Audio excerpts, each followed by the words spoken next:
Hello guys, how are you? I hope you're well. I am well. I am excited about this video. So this is going to be titled The Nephilim. I hope you guys are ready. Because what God has laid out here is wow. Okay. So there are codes in the Bible that have been discovered. But basically, these codes show that the Bible is indeed divinely inspired. All right, so it is definitely divinely inspired, and it is the Word of God. I'm reading my notes from my time with God. So if it sounds like I am reading, I am, but these are my notes, okay?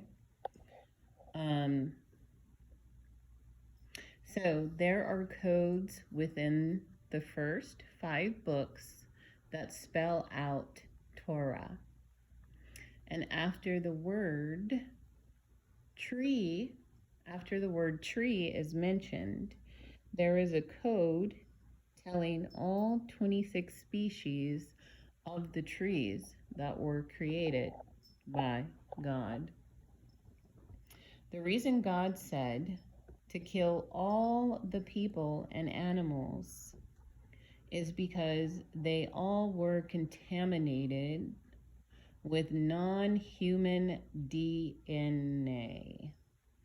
So when people who are ignorant of the things of God and who do not study the Word of God, when they think that they are outsmarting God by questioning God's morality and saying, God is evil because he killed people. He told the people to go and kill them. Well, God has heard you and he's going to give you an answer. Okay?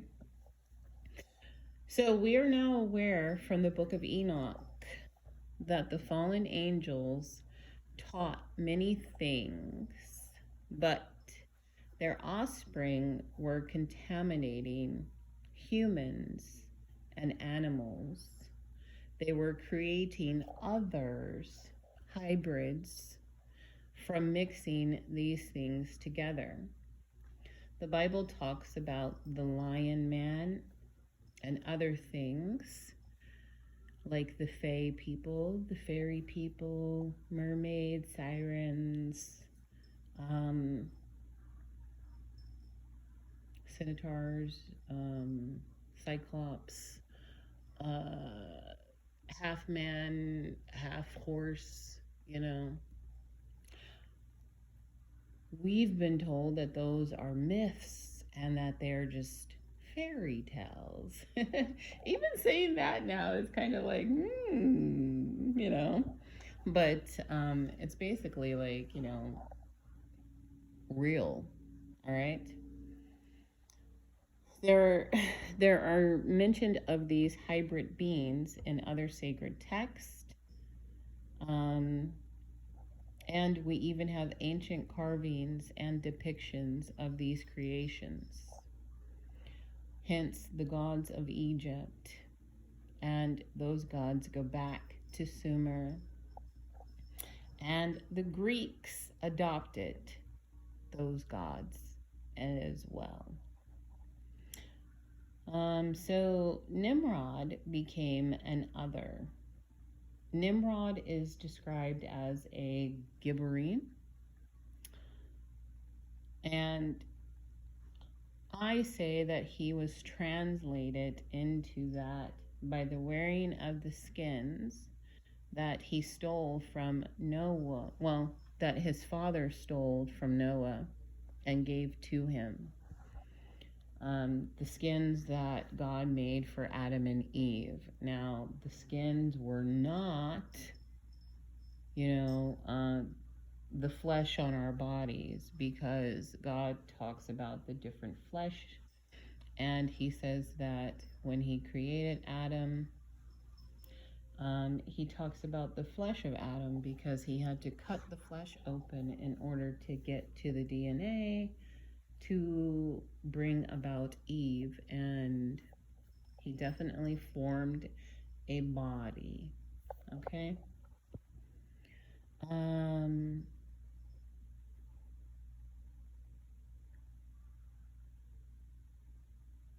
Okay. And Nimrod was not good, he was evil.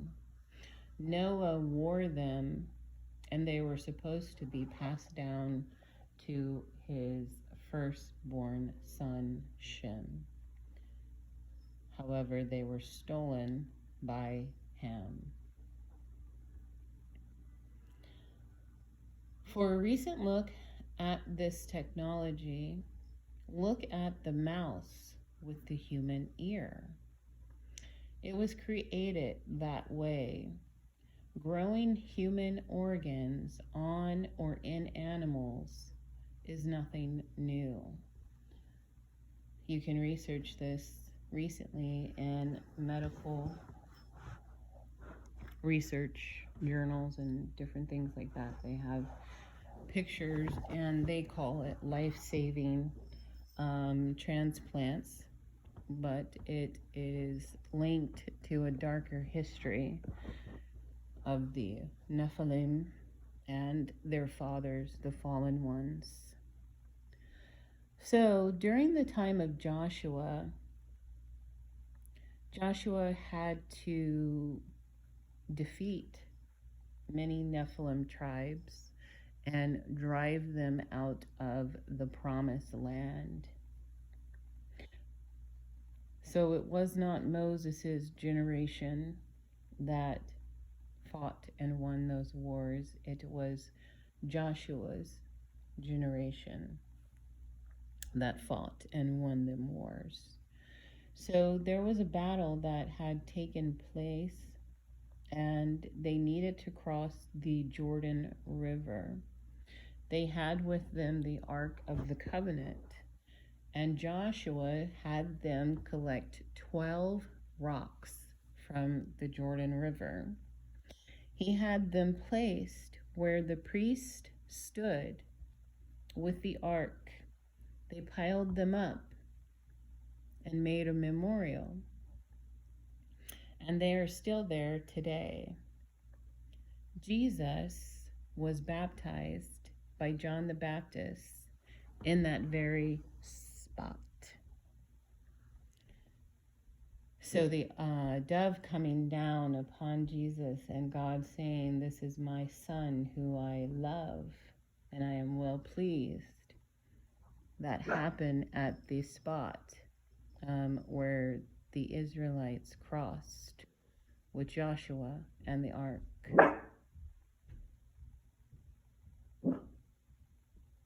So Joshua met Jesus in Jericho. However, he was not called Jesus. And it was not an angel, for he was allowed to worship the man who identified himself as the Prince of the Lord of hosts. So the reason for the mixing of the seed was Satan was trying to stop Jesus from being born of a woman without contamination. Do you see how sinister and evil that is? He's mixing the serpent seed with the pure seed so that Jesus would be contaminated when he came through the womb, and he was trying to usurp the authority of God again. So the battle over DNA started in Genesis 3:15 as God declared war on Satan. So about a year ago, God told me during one of our many conversations where I was allowed to actually see him, and he is black, y'all. He is black, black. Okay? No, I was not seeing Caesar Borgia. No, I was seeing a black God. Okay? A black Jesus. And yeah, to me, he was beautiful. But anyways, so about a year ago, the Lord told me about the battle of Ai. And I couldn't believe that was in the Bible.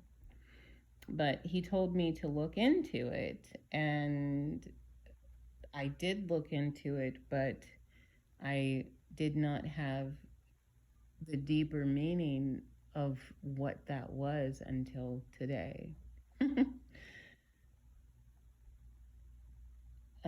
But now he is revealing the deeper meaning of that battle that they fought.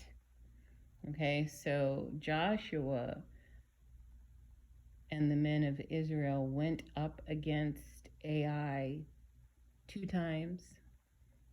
The first time they lost because one of the men did not obey God. He had kept some of the Nephilim things, and God told Joshua about it. They found that man and they stoned that man to death. And they took all the things that he had kept and they burned them. And then when they went back to fight Ai, they won the battle. Joshua had to battle with the hybrid offspring of the Nephilim. Every place that they went, and they were told to kill everything, was because it was contaminated with Nephilim DNA and blood.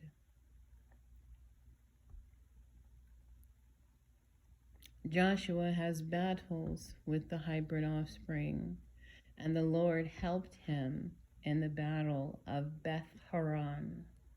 He rained down meteorites to defeat them and wipe them off of the promised land, them being the Nephilim. You can find out about the promised land by looking into Shem's portion. Okay? After the flood, Noah's sons divided up the earth, and they took an oath about the land, and Shem's portion will reveal a lot. So during one of Joseph's battles, God even had the sons stay longer so that they could win the battle. Joshua, I think I said Joseph. I'm sorry if I got the name wrong. It's Joshua. Joshua had prayed and asked God to hold the sun in the sky so that he could finish winning the battle. And God said that he would, and he did. This account is recorded in many ancient societies as the longest day and the longest night. So after that battle, many of the Nephilim fled after hearing of Joshua's wars. And where did they flee? To the Americas, North America and South America. So elongated skulls are a telltale sign of Nephilim hybrid or Nephilim origin. There are 35 races or tribes of Nephilim mentioned in the Bible. God is starting to show me that not all of the Nephilim are giants. some of the Nephilim are dwarfs, pygmies, fairies. So they vary in size. So when you hear some of these tribes, it does not mean because they are not giants that they do not have the Nephilim mix within them. Okay? So we are going to read the names of the 35 races or tribes of Nephilim. The Amalekites, the Amorites, the Anakims, the Ashdothites, the Avarims, the Avites, the Canaanites, the Caphtorims, the Ekronites, the Emims, the Ashkelonites, the Gazai, help me, Lord, the Gazis, the Gershites, the Gebenites, the Giblites, the Girgashites, the Gittites, the Hittites, the Hivites, the Horims, the Horites, the Jebusites, the Kadamites, the Kenites, the Kenatzites, the Makathites, the Manassites, the Perizzites, the Philistines, the Raphaims, the Sidonians, the Zamzumans, the Zeblites, and the Zuzims. All right. Please forgive me if I mispronounce any of those. But my tongue, God is going to have to help me in pronouncing these things. Let me get a drink of water. All right. So some of the Anakim Nephilim remained outside of Israel in Gaza, Gath, and Ashdod. They would be dealt with later by David. There is a Native American tradition of counting fingers, meaning that if you were a stranger and you were approaching a Native American tribe, they would have you lift up your hands so that they could count your fingers. Because the Nephilim have 6 fingers and 6 toes. So if they didn't know you, they would count your fingers and toes to make sure that you were not a Nephilim. In the Americas, there have been found giant skeletons. All right, you guys can look that up on your own. So this next part is fascinating. I mean, all of it is fascinating, but this part, I was like, you're doing it again, Lord. He loves to blow my mind. with the revelations, okay? So go get your Bibles or pull a Bible up online and look at Judges 1:19. I am going to read it. And it says, "And the Lord was with Judah, and he drove out the inhabitants of the mountain, but could not drive out the inhabitants of the valley." Now here we go, y'all. Highlight this next sentence.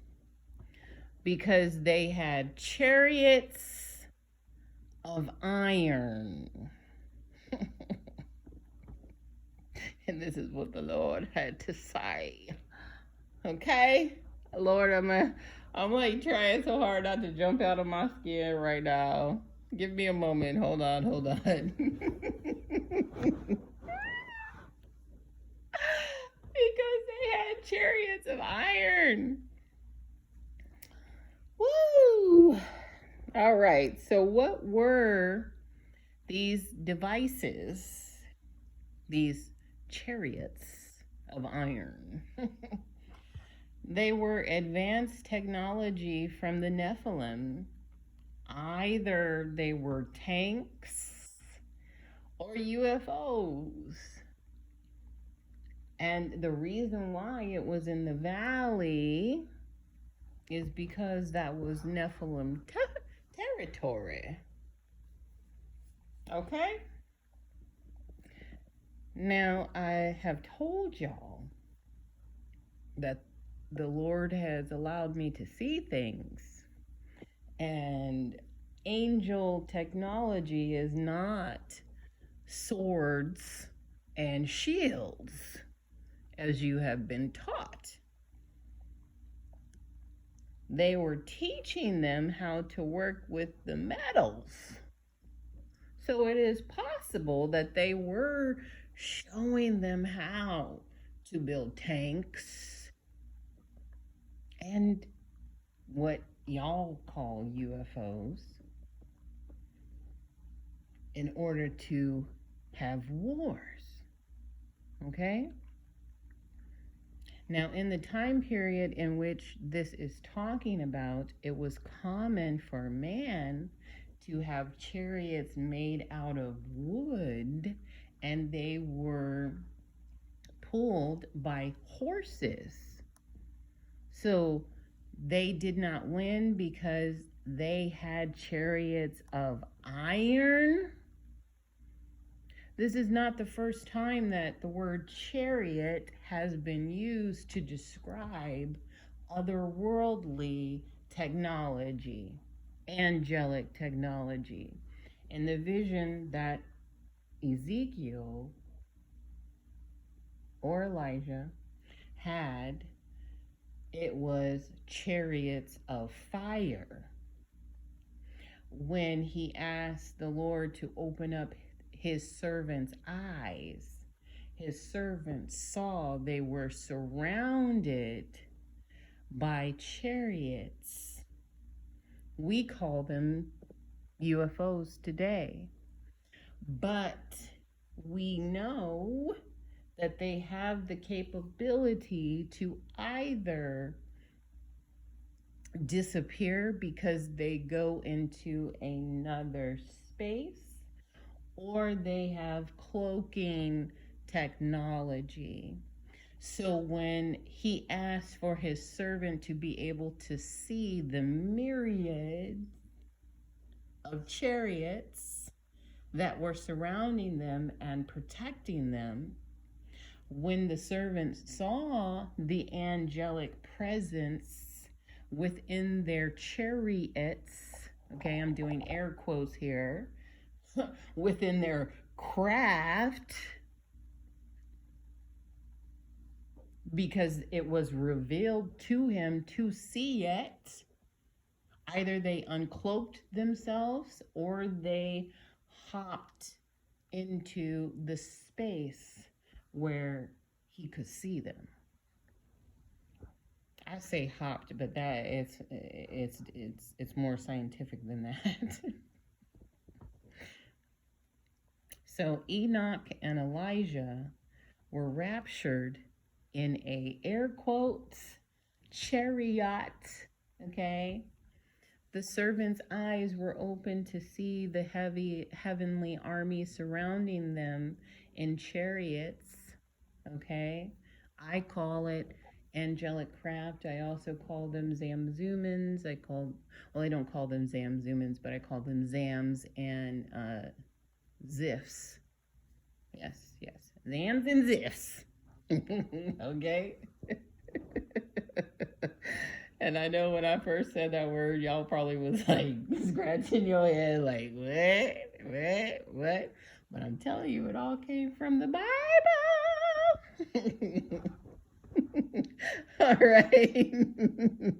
Oh, I'm trying to stay in my skin, y'all. I'm trying to stay in my skin. As soon as I get off of here, y'all know what I'm going to be doing. I'm going to be saying, yes! This is the stuff that you shout about. This is the stuff that you do the praise dance about. Okay? Because it has always been there. But the revealing, we have finally come to the cycle of time where things are getting revealed. All right? So, angels are hyperdimensionality. The Nephilim do not have that. The buildings that were made long ago were made using angel technology, maybe an anti-gravity device or some other technology that man is striving to discover. After Joshua died, the people didn't do what they were supposed to do. They allowed the half-breeds to live. They took them as slaves. Some even married them. And they did not take down the altars. So God sent an angel to rebuke them. Now we're going to Abraham. So God changed Abram to Abraham and Sarai to Sarah, adding the breath of God, the the Abraham, and the Sarah into their names to help them have faith in the promised child.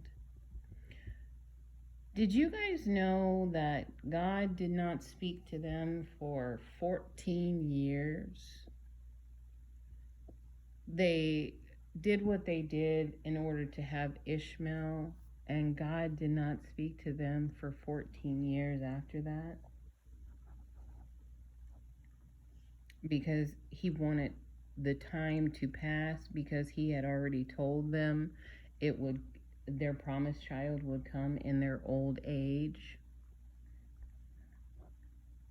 And remember what I told you the other day, God is outside of time. Okay? He is outside of time. So when you think stuff is taking a long time, it's not taking a long time. He has already ordained the cycles of time for certain things to happen at certain times. Why? Because he can see everything. He can see the beginning from the end. So he knows when somebody needs to be born. You know? He wasn't in a rush because he knew when their son needed to be born. All right, so David fought Goliath, who was a Nephilim giant, and he won because David was God's son, and Goliath was a Nephilim. Saul lost his mind. He was tormented by a demon spirit after he didn't obey the Lord. Okay, when he fought the Philistines, and you guys know how that turned out. All right, Solomon.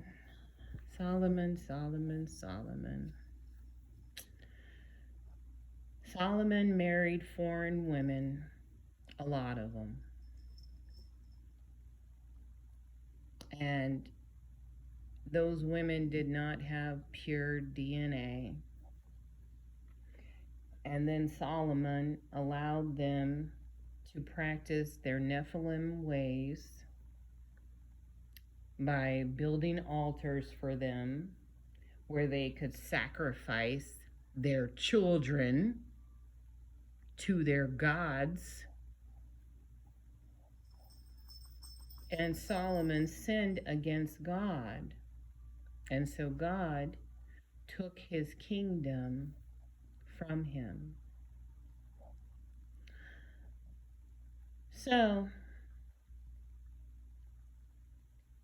I was writing around and doing what I had to do today, and God just dropped it on me that Akhenaten was a Nephilim king. I said, what, Lord? Wait a minute, what? And it was like a whole part of my mind just opened up with just those three words. Akhenaten, a Nephilim. And so I began to look into Akhenaten. And lo and behold, hidden in plain sight, within the artwork, is hidden the Nephilim story of the serpent seed and the lamb. And I was able to see that because one of God's other light warriors did a beautiful video where he brings out that which is hidden within that art.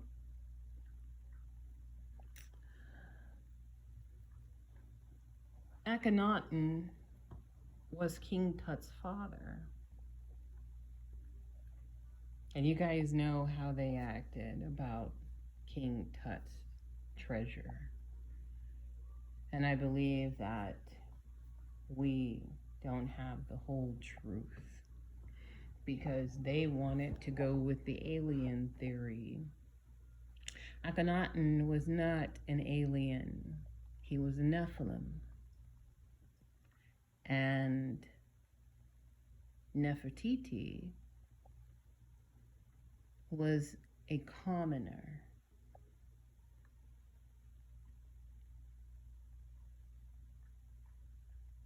That Akhenaten decided to marry and have children with. Nefertiti was not King Tut's mother. That is a mystery about who his mother is. However, you know by the way that he looked and the way that he died, that something was not right within the DNA. Many people think that the Nephilim, some of them were beautiful or whatever, but all of the depictions that I have come across, they are not beautiful. They don't look like God's creation. Okay? And of course, they could say that Akhenaten came from an alien race because the fallen ones came from heaven and they descended onto Mount Hermon and they got women and married them and they gave worthless knowledge to their fathers. Okay? And when God said that he was going to destroy them, he wasn't speaking of mankind. He was speaking of the Nephilim and the fallen ones, but he knows that he can't destroy the fallen ones, hence why they are locked, in dark spaces, in chains, but their offspring could be killed. So Akhenaten was a Nephilim, and he also had a Nephilim god. His monotheism was bringing the worship to one of the Nephilim, which was his. He did not want to worship the other fathers of the Nephilim. He wanted to worship the one that he associated with the sun. And as I was looking at the artwork of Akhenaten, Nefertiti, and their daughters, I was like, how do we know that this disc is the sun and it is not another planet associated with Lucifer? And I will be digging into that more.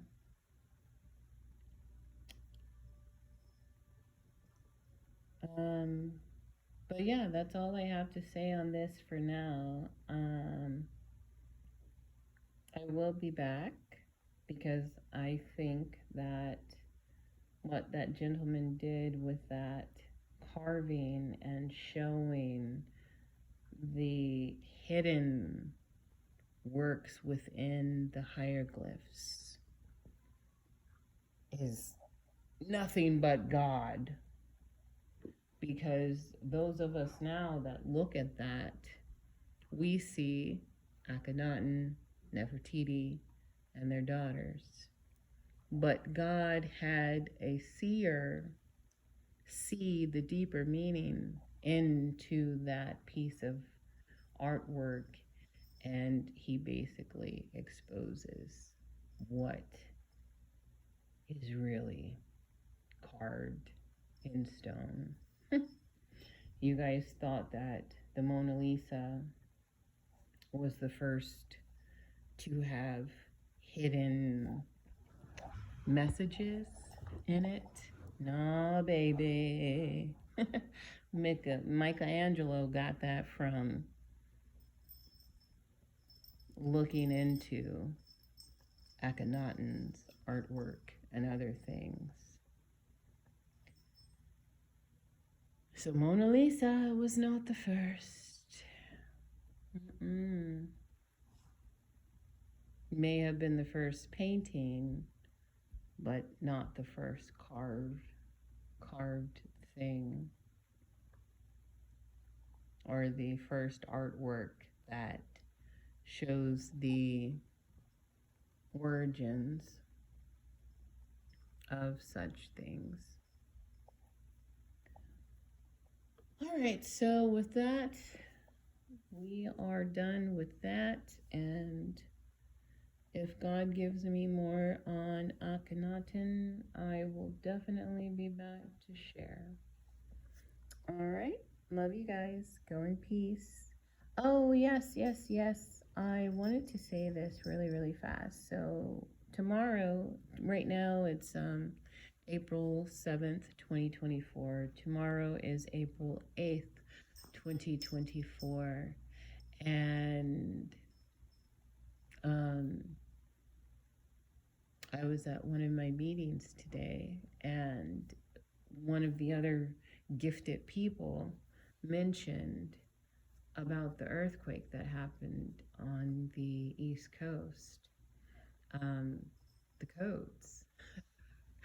And I was like, you know what? I guess I've just been focusing on other things because normally I catch the codes like pretty fast, but this one, I needed this person to point out to me. So I'm going to point it out to you guys. When the air quotes earthquake happened, they said that it was a 4.8 earthquake. The eclipse is happening on 4/8. So a 4.8 earthquake is the code. You know, it's 4/8. But they also said 4.7 earthquake as well. And they kept going back and forth between 4.7 and 4.8. But finally they landed on 4.8. And I was like, oh, wow, this is why it's good to be amongst other gifted people because, you know, everything is not given to one person. Sometimes we need to be around other people so that what is given to them, we can benefit off of it as well. So, you know, do what you will with that little bit of information. I'll catch y'all later.